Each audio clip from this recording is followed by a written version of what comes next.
Learn to hANKLE, and your knees will be thankful. Welcome to Season 2, Episode 13 of the Learn to Run podcast with myself, Dr. Matt Meinard. This is an educational podcast to help you run smarter, safer, and faster. What are we chit-chatting about today? What's the hot topic? Leaning 101. I believe leaning is the unsung hero, the secret weapon against correcting some of the most common form faults and inefficient movement patterns that we'll get into. So leaning 101, what are the three questions that we're going to address? First is, what is leaning? What's the definition? What are some examples? Question 2 is, why is leaning important when it comes to running? Question 3 is, how does leaning change with hills? As always, what's some foundational knowledge that we can go over before going into these three questions? What's going to be helpful to breaking down and understanding those 3 points? It's some basic physics. I'm going to refresh your memory on some of these, and these are some key terms that I'm sure you've heard a lot before. You can't actually see them visually with your eyes, but being able to mentally visualize them is extremely helpful in understanding some of these concepts of physics and movement. So there's 3 terms. The first one is center of mass. Abbreviation is COM. This is the central concentrated mass of an object. If you think about a pole, if you were to turn it sideways, horizontal, where could you put a finger on to balance that pole? That's the center of mass. So always thinking about that tilting sideways, where could you put a finger, where could you hold that would keep it balanced and it wouldn't fall? So with humans, this occurs right around what we call S2, your sacral level. And where this is relative to kind of some common landmarks is your belly button, just a little bit below your belly button. That's where our center of mass is. And this is where it's going to help to visualize that piece, that center of mass when it comes to its relationship with the ground, with gravity. And speaking of that, what's the next term? LOG, line of gravity. This is the vertical downwards force to the center of the earth. This is constant. This is independent. This doesn't change. This is always going straight down vertically towards the earth. And think of that downwards vertical arrow. Just visualize this. What changes is our center of mass, where our weight is, where our base support is, but the line of gravity is always constant, the same of going down. That's going to be helpful when it comes to understanding some of these points. And the third and final is base of support. It's all about that base, BOS, base of support. This is the grounded contact points under a person. Think platform. So if I'm standing right now with my feet wide, if I were to trace an imaginary line around my feet, that's my platform. That's my base of support. These are going to be extremely helpful when it comes to going after and learning more about leaning. So question 1, what is leaning? Here's my definition. Leaning is a verb. It's the act of shifting body weight within a base of support. Say that again. Leaning is the act of shifting, moving, translating your body weight, your pressure within your base of support. Let's go over 3 examples. So example 1, if you're sitting and you're working at the computer, if you were to lean or move your torso forward towards the computer screen, that's leaning. Our base of support is actually the chair and our feet to the ground, and leaning is occurring as my torso moves forward towards the computer screen. Example 2, if I'm standing on one leg, so if I wanted to balance on my left leg, what I would do first is shift or lean my body weight towards the left leg so that my center of mass is over the foot before picking that right leg up. So leaning can occur in different directions. It can be going forward, back, side to side. We'll talk about, most importantly, when it comes to running, it's the leaning forward. But here's another example of leaning. And speaking of forward, this always helps me to also visualize this. In the third example, if you were to picture somebody on a Segway or a one wheel, how they move forward is they lean. They lean their entire body weight forward, which helps to propel them. And so the key is all of these are just transferring the body weight, your body weight, in different directions within your base support or your platform. Here's the beautiful thing about this, though. Usually this always occurs at a subconscious level. You don't have to think about it. It happens automatically. And why is that? So the mind and the body are always, from a chemical standpoint and a mechanical standpoint, trying to achieve homeostasis or balance. Our mind knows that we don't want to fall. So there's some natural leaning and transferring of body weight that's going to occur subconsciously within your base support to try to prevent you from falling. Let's go over an example of that. Let's implement this. Try this out or just visualize this with me. If you go up to a wall, put your entire back, everything up to the wall. You're standing tall, you feel the wall behind you. Now try to bend forward and touch your toes. What happens? You fall forward. You fall. Well, why is that? Now step away from the wall, so there's nothing blocking behind you, and try to touch your toes. You didn't have to think about it. This happened subconsciously, but what happened was your hips, to combat the weight being in front of you, to balance this out, your hips shifted backwards. So that way it keeps your center of mass still within the base support to prevent us from falling. So that's what leaning is. It's just this transferring and movement of your body weight, your pressure, your center of mass within your platform or your base of support. Question number 2, why is leaning important? Here's the $1 billion answer. Leaning minimizes braking, also known as overstriding. So we'll talk about the kickstand effect, So picture this, you're standing up tall and you start to lean and you fall forward. When you land, where are you going to land subconsciously without thinking about it? Well, you land pretty far in front of you. You're trying to brake, you're trying to stop, you're trying to not fall and hit the ground. But imagine if every time we did that, if we started to land a little bit closer to you, not as far out, what happens is there becomes a point where when you land, your body would continue to fall or move forward. Versus if you were just trying to stop yourself or brake and not fall, you would land further out in front of you.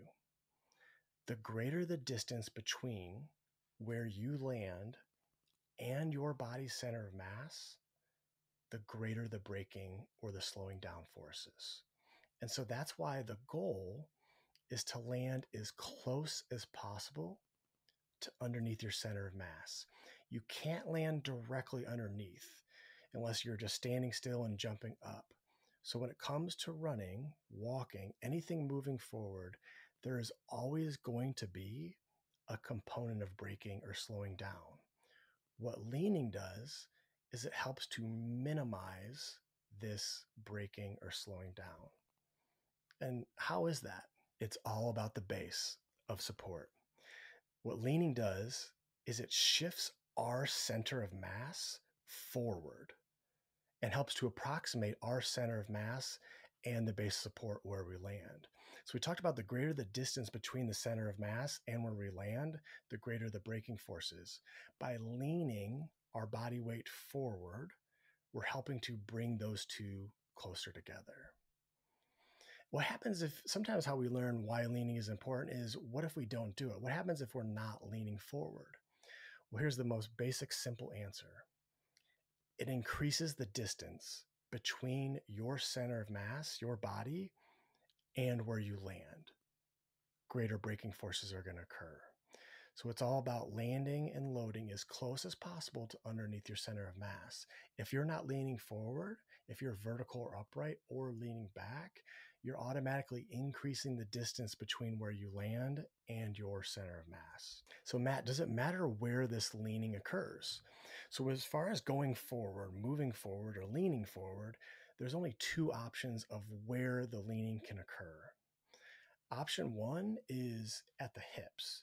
So just like we did before, when you were to go bend forward and touch your toes, naturally what's going to happen is your hips shift back. We get this folding at the hip joint.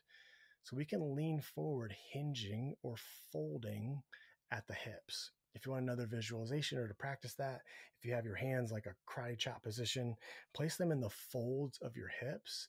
As you lean, as you shift your hips back and your shoulders forward, you feel this folding and collapsing around your hands, the outside of your hands. That's hinging at the hips or leaning at the hips. But what does that do? Naturally, to keep that balance, my hips are going back and my shoulders are going forward. Well, where's our center of mass? Well, it's just above our hips. So if we're leaning, hinging at the hips, we're keeping our weight, our center of mass back. Therefore, it's going to increase the distance between where you land and your body. So hinging at the hip, no go. The only other location that we can get this folding, this hinging, is at the ankle. This is my hinging at the ankle is the hANKLE. So picture this, everything is stacked vertically on top of each other. I could draw a straight line through my head, through my shoulders, through my hips, and my ankles. All hANKLing is leaning, shifting your body weight forward towards the ball of your foot, but maintaining that stack. But this is a learned skill. Why is this? Because we talked about the body doesn't want to fall. If we start to shift your weight forward within your base support or your platform, naturally, subconsciously, your body is going to want to pull your hips back to keep your weight within. We're getting comfortable. We're learning it's okay to have that constant forward lean, which will help with our forward momentum and minimizing the braking. So leaning, yes. Where does it occur?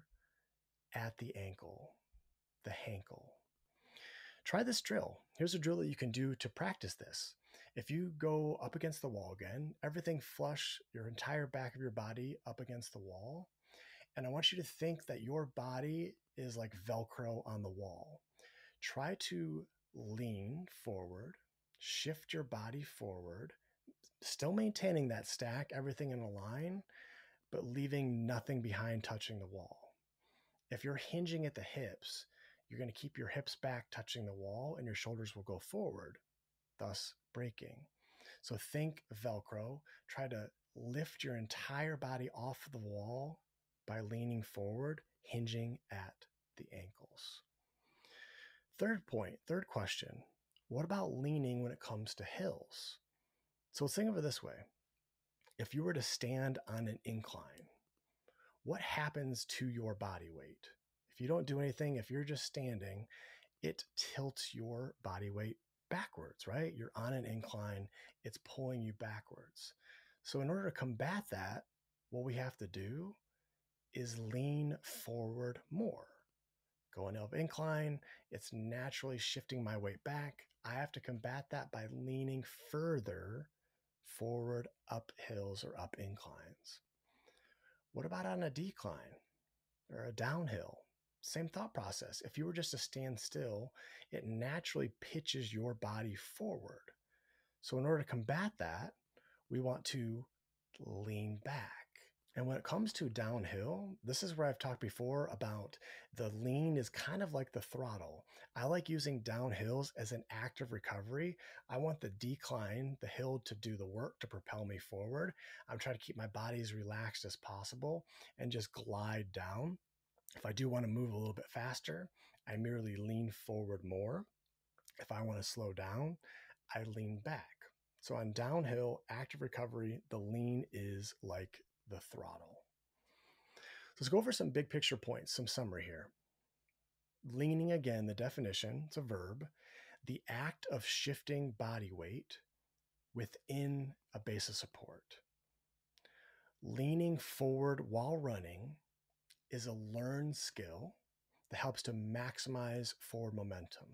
Again, it's a learned skill because naturally, as you shift your body weight forward, your body doesn't want to fall.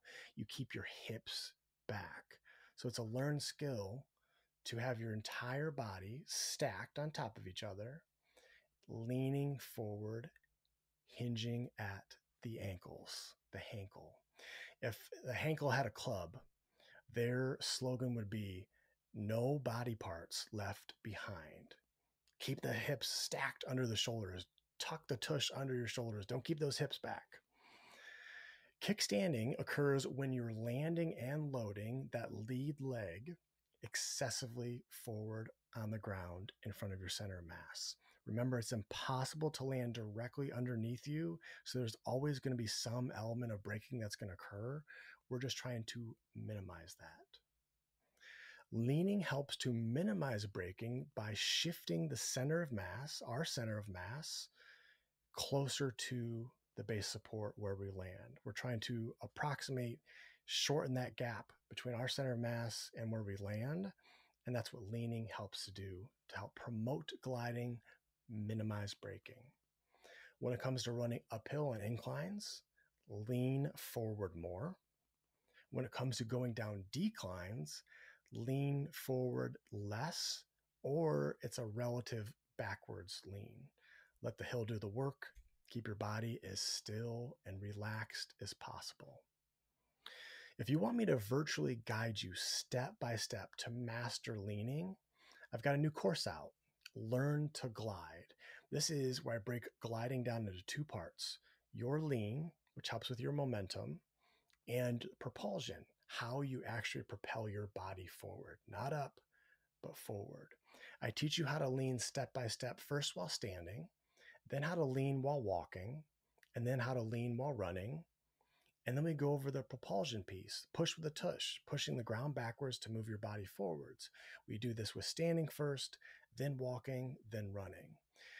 Throughout the entire thing, I'm literally virtually walking you through and giving you feedback as far as look for this to know you're doing it right. You'll use a mirror, use video. There's ways so you can start to truly understand this. And the faster that you learn this, the quicker that you can delete the membership. I've got options for one-time purchase for this, or you can lease the information. The faster that you own it, that you understand it, the quicker you can delete it, and the cheaper and more cost-effective it is for you. And as always, the Learn to Run Club, I've got training plans of 5K all the way up through full marathon, different versions depending on your level. If your goal is to just finish or if your goal is to hit a PR or personal record, there's strength routines, mobility routines on there, and also the 7-day mechanics experience. If you have ever found value with this podcast, please share, rate, review to help me grow and to reach a wider audience. Until next time, bye.